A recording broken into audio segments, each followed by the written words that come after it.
Well, it is a wholly sunny mess out here, and I am loving every second of it. The heat came, or I should say the warm temperatures, not so much heat, but came yesterday, and it was just so funny. I've seen some smiles on some neighbors' faces. People were out. There were so many strollers and dog walkers. I know you saw people. And I was right out there with them, starting to work in the garden. I have so much to do, and I am looking forward to every minute of it. So today it's all about what is on my gardening to-do list. These also might be things that you want to include on your list of things that you want to get done before spring really begins to explode, depending on what's going on in your neck of the woods. But before we get started, let's make sure that we are prepped. So before I came out, I did my stretches because gardening is a sport and I want to make sure that I don't injure myself. But if you're already outside and you didn't do your stretches, there are a number of ones that you can easily do while you are out here, starting with just some good glute stretches. Just kind of move it around, kind of move your feet around. Make sure you get both legs. This is good. I didn't know you were going to do this. You didn't know? Well, this is just, and my form may not be great, but I'm stretching my calves. I am really stretching my calves. One reason I am doing this, I had a glaring reminder last night because all of my problems with muscle spasms have returned at night. So in addition to doing all of these stretches, I am making sure that I am hydrating. So I've got my water out here. That could be the difference between pulling something and not pulling something. I'm even setting my watch to send me a reminder every hour to come up here and drink some water. So I'm not only stretching my lower body parts, I'm also stretching my upper body parts. I did this earlier, but again, these are ones you can do if you've already gotten out in the garden and you have forgotten to do your stretches.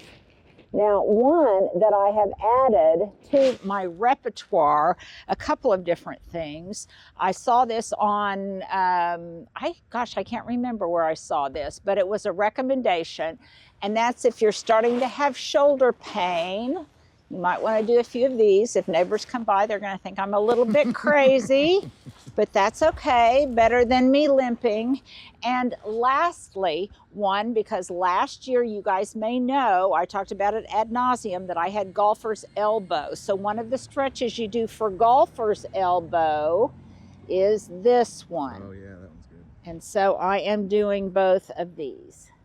Now, speaking of hands and doing stretches in your hands, something else that I am remembering to do, because these are all things, we haven't been gardening, so we need to remind ourselves and we need to really establish those good habits and best practices early on, and that is sunscreen. So I've got it slathered all over my face. I also put quite a bit of it on my hands, even though I will have gardening gloves on. So those are just a few things that I think we need to make sure that we tend to before we start checking those things off of our to-do list. So let's take a break here, and when we come back, I'm going to show you a couple of things that I think might help you in the future. A couple of other housekeeping items that I think you might find really valuable. Number one, I have noticed recently that my feet really hurt at the end of the day, whether I'm working inside or outside or I'm just walking a lot. And I discovered this product and I wanted to tell you about them. They are called TechWear Pro. They kind of just cushion your feet. And what I need them for is my heels. So yesterday I tried them out. I've been wearing them inside, but I hadn't worn them outside gardening. But I tried them out, and oh my goodness, I couldn't believe the difference it made in my foot soreness at the end of the day. So we will put a link in the description box. I got these online. They're called TechWear Pro. I don't know what the technical term is, but they are great support for your feet if you have plantar fasciitis or any kind of foot problems. Okay, secondly, I've been meaning to do this for a long time, And I finally remembered, and that is, you guys want to check out a couple of different books. First of all, if you're following me, you might be following Nicole Johnsey Burke. That's hard for me to say. She's got a new book out, The 5-Minute Gardener. And since I am all about managing little chunks of time, little sparks of joy, little fitness snacks, this is right along those same lines. So I want you to really take a look at it. I just love the way she's got it laid out. She must be the most prolific, busiest person I know of, because she's always got something going. But I will put a link in the description box below. I am starting to take a look at it season by season, day by day, and it will give you all sorts of indispensable, invaluable little tips. Another couple of housekeeping items. Put this on your calendar right now, 2 different dates. March 2nd, we have our Linda Vater Live for the month of March. We will do it at 2 o'clock Central Standard Time. The Lord willing. Getting better out of my promise. Yeah, Lord willing. And then secondly, if you're in the Oklahoma City area, or if you are not and you want to come into the Oklahoma City area, on March 8th, I'm going to be a speaker at the Myriad Garden School. It's going to be held at the Minders Center. I have done this before. It's a really invaluable, that's my word of the day, invaluable resource for you. It will go on throughout the course of the day. You can come to all of it or just a little of it. We will put a registration link below. Stuart, let's put a graphic right here of what it involves. I will be tackling, it's going to be done season by season, and my seasonal designation is fall. I'm going to be presenting about 1:30, and then later in the afternoon at 3:30, I'm going to be signing books and just visiting. So I would love for you to come join us. It is just within spitting distance of me at the Minder, I believe the Minder School of Business. So be there or be square. Now, I alluded earlier to a holy mess, and this upper west side of the upper terrace is definitely a holy mess because I have not cleaned it up yet. But I have been itching to start removing some of this leaf litter, start cutting back things like my butterfly candy, and start looking for little seedlings and tips of bulbs that might be breaking through the surface. So this, you can tell, I have yet to clean up any of this area. And by the way, if you're curious, cleaning up an area like this will probably take me a couple of hours. I can do it all in, in one fell Okay, so I have to laugh. We had to stop there because I said I can clean it up all in one fail, and I couldn't remember the expression, so we had to stop, and Stuart informed me it was one fell swoop. I could clean it up all at one time, or I could do that just taking it, a 12 by 12 inch square, 1 square foot at a time if I so choose, and periodically I do that just because it gives me a little spark of joy. Now this area has not been tended to, but Stuart, let's go down here.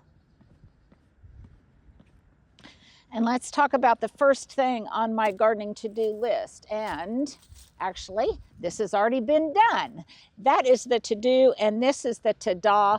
Yesterday, I cleaned up these berms on either side of the railing. I also cleaned up the one on the far east side, and you can see I've pretty much removed all of the leaf litter. I've cut back some of the Veronica and some of the other perennials. I've still got a lot to cut back up on the upper terrace, but I've cut this back. I've cleaned it up. Periodically, I will see in here, maybe a little bit of henbit, a few weeds, but what I'm really looking for now are signs of tulip bulbs, and they are coming up very slowly.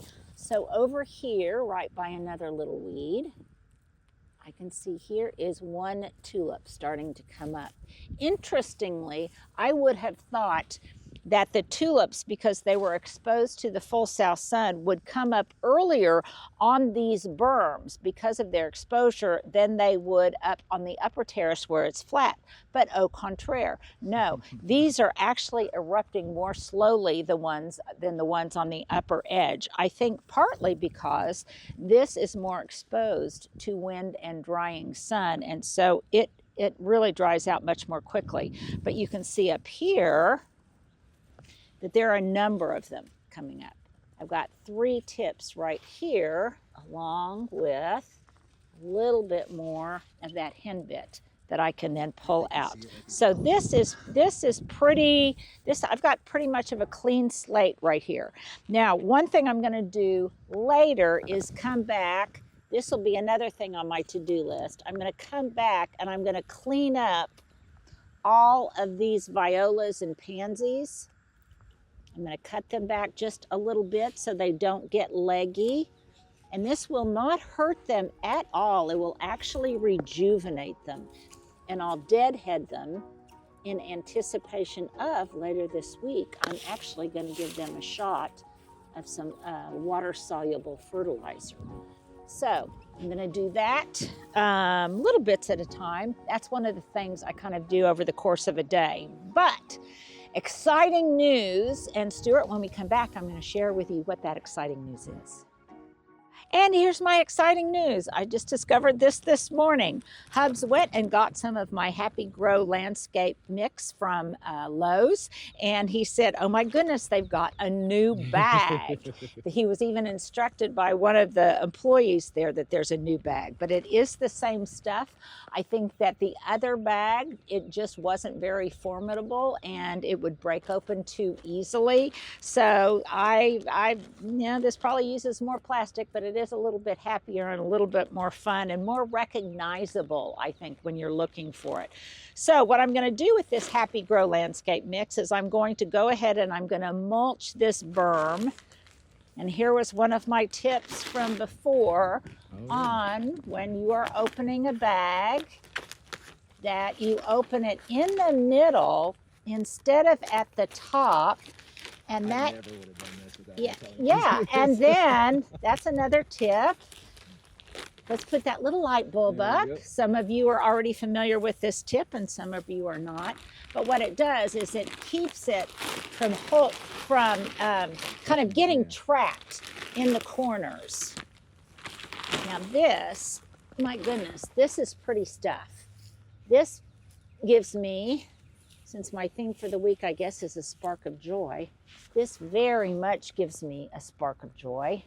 I also had just a little bit of dead green on my boxwoods, and I clipped it off. And if you're wondering, I'm putting this on at about 1.5 to 2 inches thick.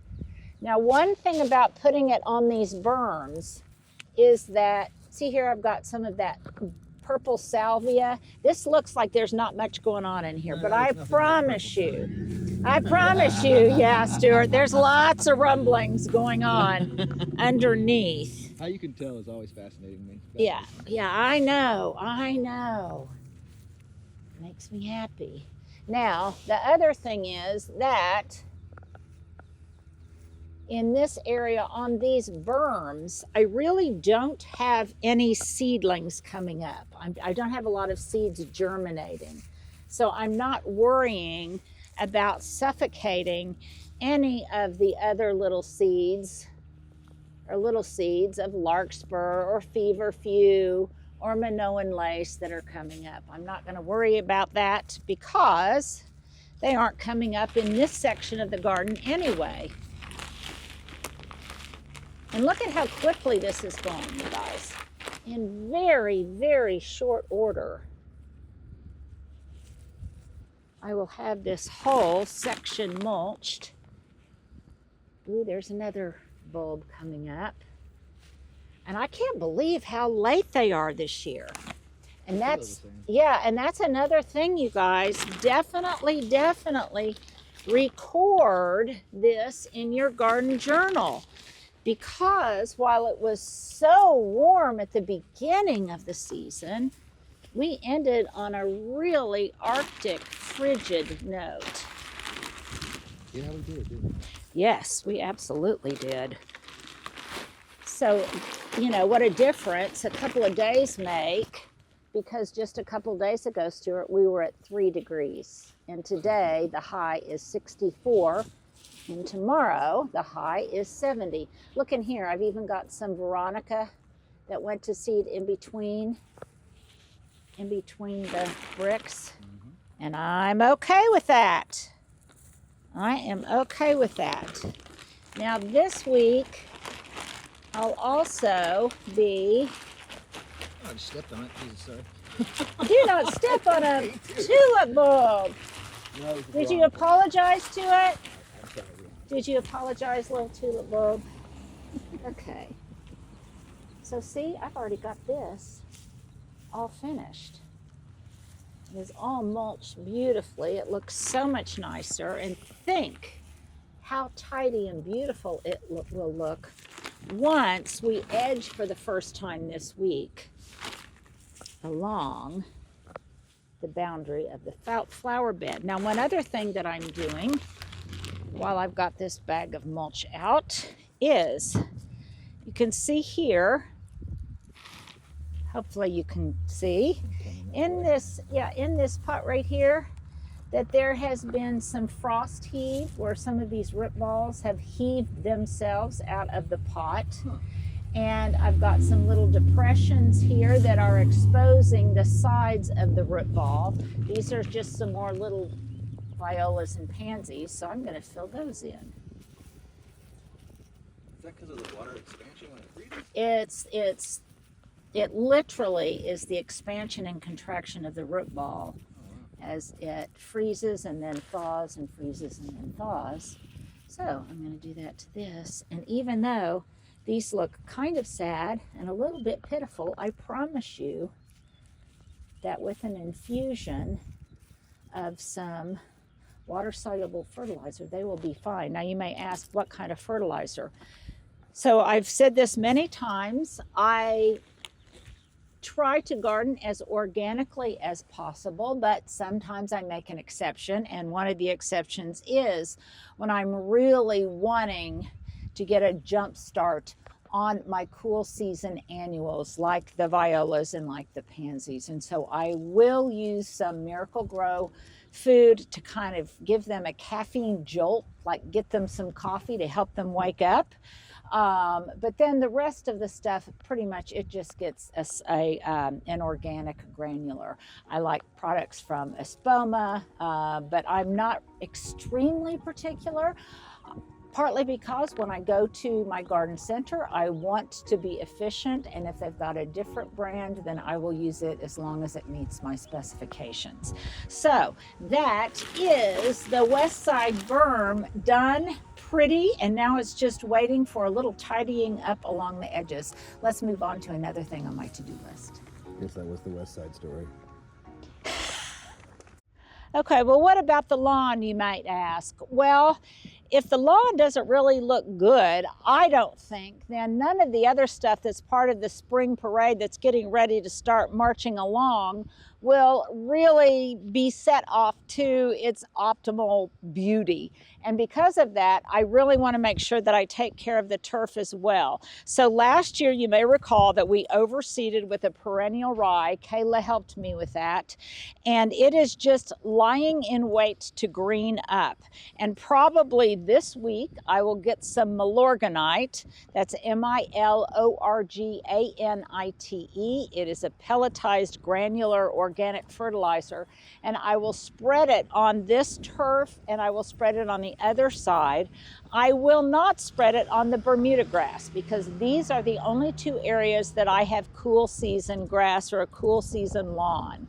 And so what you looking at over there, Stuart? I thought you said the Bermuda grass. What's the Bermuda grass? Oh, the Bermuda grass is over there, right? Yeah, it's over there. Right. Sure they knew where you were talking about. So yeah, okay. On the other, no, thank you. On the other side of the sidewalk and between the sidewalk and 18th Street. And so I don't really care about that. It's not going to really green up until temperatures get warm. But this is the frame around my spring show of tulips and all of its grandeur. So I want to make sure that this greens up, and hence I will put down some of that Milorganite. I will water it in well, and this week I will also do the first edging along each one of the flower beds. You can see over here yesterday, that I also cleaned up this area pretty well. I cut back the Gara, I cut back the yarrow, I cut back some of the orange rocket barberry on this side. I've got some more and I will show you how I did it. And then there's lots of bulbs that are also planted in this berm, and here's one. I see one right here. So I will probably mulch this area today, and then I will call at least the berms pretty much done. It's amazing to me how much browning, how much more browning there is this year on all of the shrubs. Doesn't mean they're dead, but definitely their top growth and their leafy growth was hit hard by those really cold temps and by the ice that we had.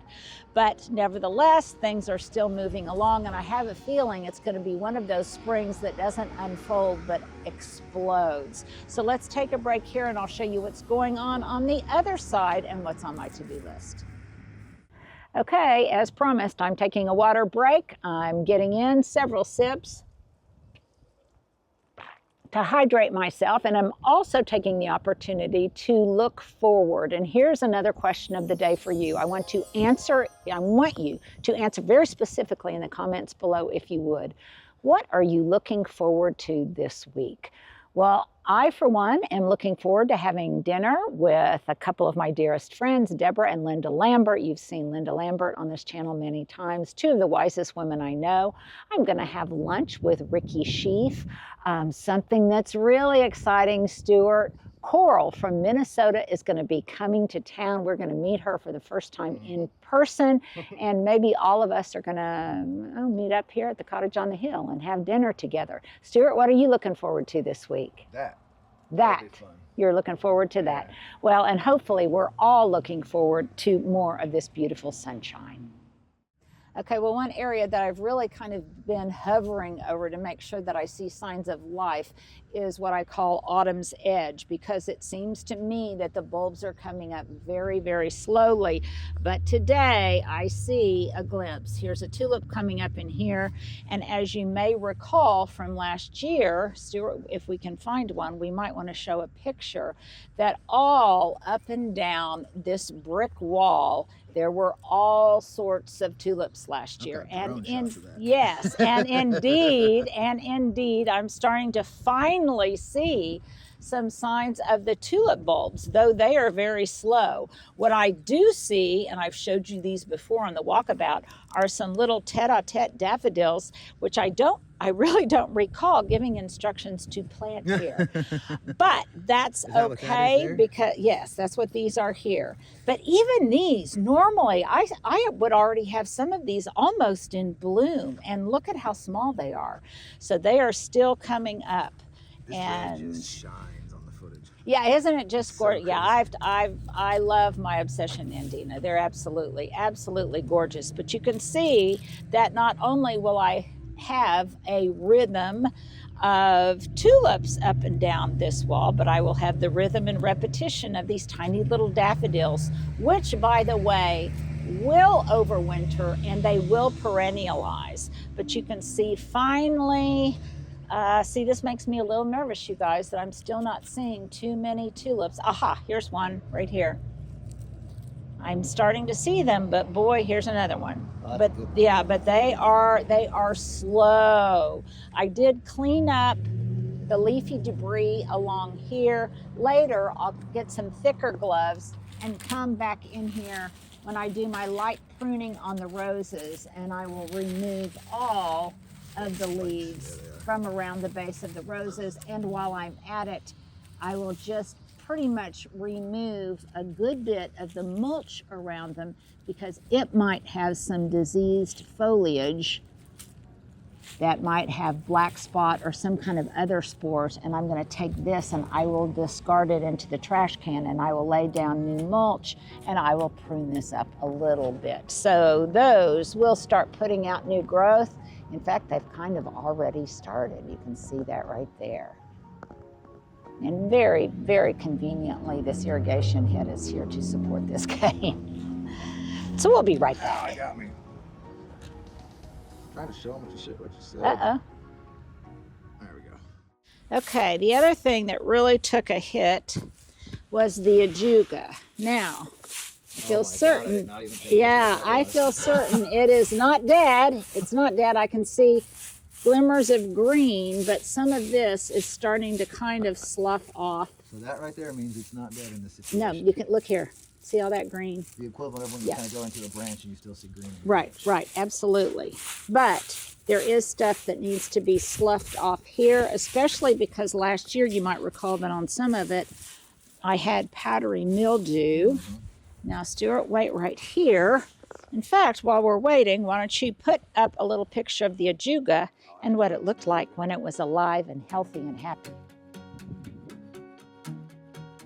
So continuing with the ajuga on my to-do list, not only am I taking the opportunity to scrape off any of the loose foliage and discard it, but some of you were concerned that a lot of it will start creeping up and over the stepping stone. So this gives me an opportunity right here to kind of cut it back a little bit. And any of it that is encroaching on the stepping stone, I can trim back. For that matter, any of it that is just being where I don't want it to be, any plant that is where you don't want it is a weed, actually. Don't let your plants boss you. Stuart, I have taught you well. And while I'm over here, I'm going to tend this better boxwood a little bit. I'm not going to aggressively prune a lot of my boxwood right now, but I am going to cut off some of these outliers. And this is probably either Heritage or Skylight. But this is a boxwood village that has been very, very happy here. I can't wait to see what it all looks like when it begins flushing out in that new growth. While I'm down here, I did not plant these in here.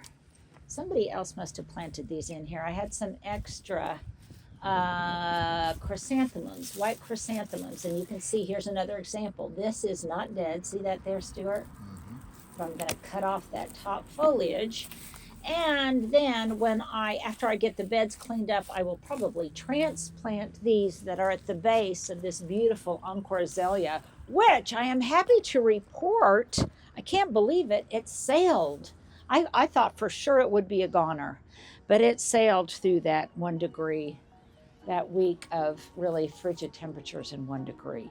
So I am very happy to report that it is still alive and well and should be beautiful in no time, albeit maybe some of the buds will be delayed. Okay, let's look at some other things.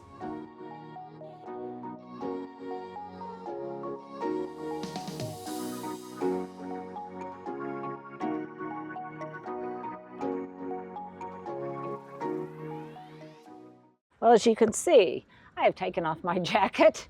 It is definitely warming up out here because the day is aging, but also because I've started to work up a little bit of a sweat. So the next thing on my to-do list is I'm cutting back my butterfly candy buddleia. Now I'm doing this for 2 different reasons. One, because obviously I want to cut off all of this kind of ugly growth. It looks brown and I don't want anything to mar the spring show. But I'm also doing it because I want to manage the size of this particular specimen. So this is buddleia raspberry, I believe. And Stuart, this is the one that just matured a little bit more quickly. And goodness, it is at least 3 to 4 feet tall. If you look behind you on the other side, there is another one that is considerably smaller, topping out at about 2 feet. So I want these eventually to have a look of symmetry. So this one, I am really going to hard prune it, and I'm going to hard prune this one more so than the other one, again, to achieve that symmetry on either side of these steps. Now here's my question of the day. I have different kinds of methodologies as to how I work in the garden. One is I'll take an area at a time, like I took the area of those 2 berms in front, and I'll do everything within that the parameter that I have ascribed. I'll do everything in that area before I move on to something else. The other way that I like to work, and this is my question of the day, how do you do it? On things like trimming my buddleia, no matter where they're located in the garden, I'm going to do all of the buddleia at one time, not just in the zone in which I am working. So I'm going to start here. I've got my Works Nitro 20 volt max lithium battery powered pruners that Stuart is so afraid of. But they're just wonderful for this kind of pruning. Now I am going there where they can see. Hold on. So, okay. There we go. So if I'm going to take about 6 inches off of the other one, that will leave it to be about 20 inches tall. So I am going to prune this to approximately 20 inches as well. And I'm not necessarily looking like being right above a leaf node bud or something like that. I'm mostly just paying attention to, I don't want to cut off my fingers.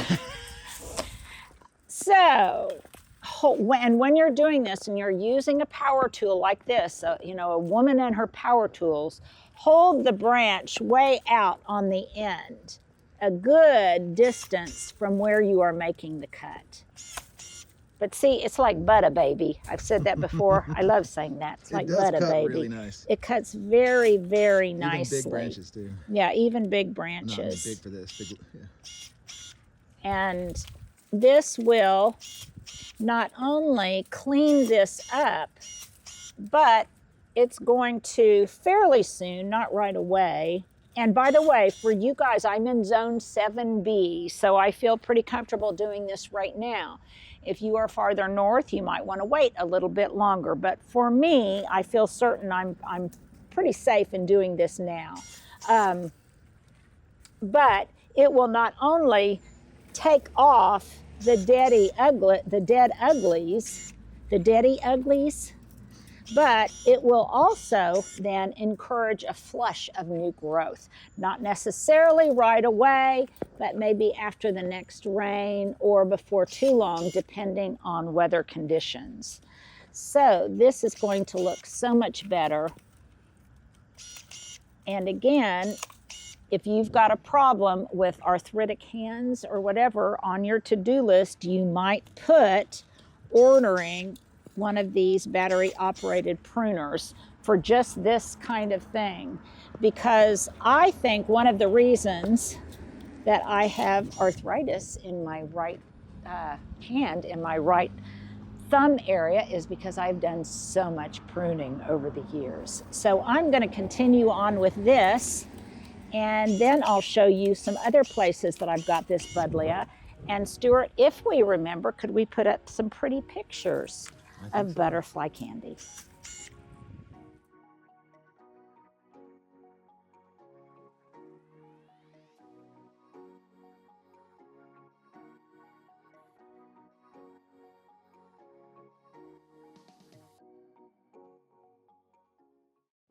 Okay, so now you can see that they are roughly symmetrical. And once I do a little bit more pruning on the surrounding boxwood and things, I think it will really get the look that I want. It'll just take some time. Now I want to digress for a minute to talk about something that Stuart just addressed, and I think it bears repeating. So we were talking about when you're working in the garden and you have genes that have give to them, or stretchy, spanksy type genes, or you have really tight, like Levi genes that don't have a lot of give to them.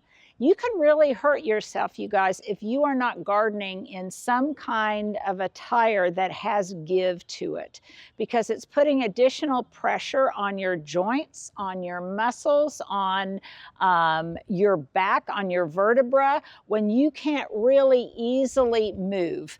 And so make sure that when you work out in the garden that you're not working in something that is too restrictive. Now that said, I'm not talking about when you go out and you do 2-minute minutes of gardening. But on a day like this, where I'm planning on a full marathon from morning to evening in the garden, then definitely you want to make sure that you have on jeans or some kind of breeches that have give to them. Okay, so Linda, put down your pruners. Let's move on to the next thing. And I'll probably do this without you guys because it might take me a while. But a couple of other quick things that I'm going to be doing. Right now is the time on a pretty day like today to go through and check out the inventory of what you have and what you need in the way of gardening supplies, in the way of fungicides, insecticides, garden tools. It's a great time to get your garden tools sharpened. Make sure that if you've got resources to do that kind of thing, so you won't forget next season that you record that information. Sounds in your like a garden journal thing. Yeah, in your garden journal right here. That's a good place for an ad. I might also point out that my new book, Garden Inspired Living Season to Season, is also available on pre-order on Amazon. I'm excited. And yeah, put up a pretty picture of that. I'm pretty excited about that too.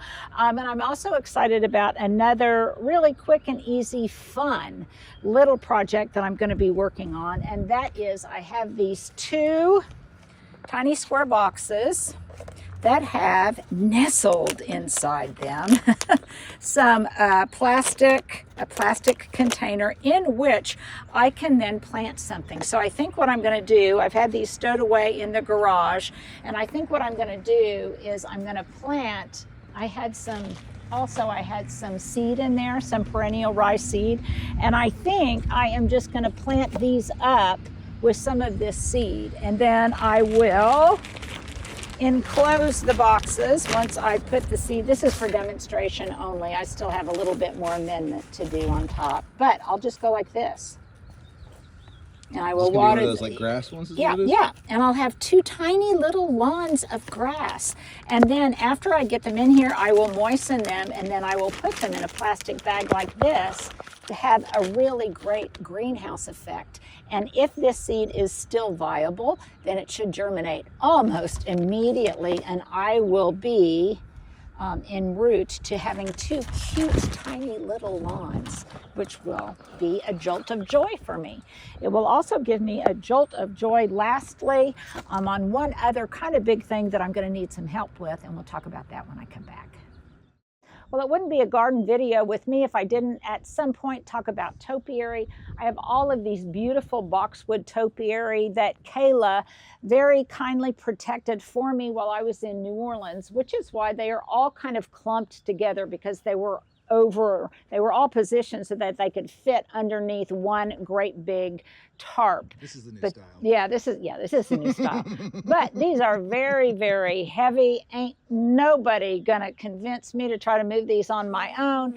And so I will wait till I have some helpers and we can move them. There's a bee. Mr. B wants to hang It's out a bee. Stuart's already, here it was 1 degree and he's already running away from bees. There's probably a mosquito in the vicinity. Oh, so as I was saying, we will make sure to put these back in place where they belong, and then I will do everything I can to position them accordingly. And then probably next week, I will start looking at 10 days out. Actually, I'm already doing that. But right now, start looking out 10 days in your weather forecast to see what's coming up. And that will inform you as to what you can probably safely do and not do in your garden. I've already kind of started doing that, but I will definitely do it as it relates to my boxwood topiary. And when I feel that the temperatures are going to be appropriate, I can start clipping some of them back. And I will also be feeding them with some top buxus, and I'll show you how I do that when we get to that point in time. Thank you guys so much for hanging out with me on today's garden life. It's been a blast for me to be able to get outside and work in the sunshine, and I wish the same for you. It is not a small jolt of joy, but a huge spark of happiness.